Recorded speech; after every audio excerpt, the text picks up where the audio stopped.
গুলোর নিরাপত্তা দেবার দায়িত্ব সরকারের। সরকার কি আঙ্গুল চুষেছে?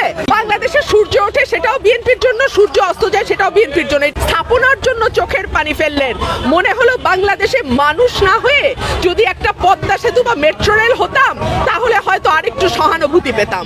কিন্তু জামাত শিবির ত্যাগ এখন একটা হাস্যকর বিষয়ে পরিণত হয়েছে। এটা নিয়ে আমি কোনো মন্তব্য করতে চাই না, তবে এটুকুই বলি, যদি সরকারের তত্ত্বই ঠিক হয় তাহলে পুরো বাংলাদেশ একদিকে আর শেখ হাসিনার সরকার আরেকদিকে। তারা নিরাপত্তা দিতে পারে নাই কেন? আর মানুষের জীবনের মূল্য কি স্থাপনার চেয়েও কম? আন্দোলন না, আজকের আন্দোলন কোনো দলীয় আন্দোলন, মানুষের প্রতিবাদ। আমি কোনো দলের পক্ষ থেকে আসি নাই। আমি বাংলাদেশের একজন নাগরিক হিসেবে, বাংলাদেশের একজন সচেতন নাগরিক হিসেবে আমি আজকে এসেছি। আমাদের ছেলেদের রক্ত ঝরেছে, আমাদের শিশুদের রক্ত ঝরেছে।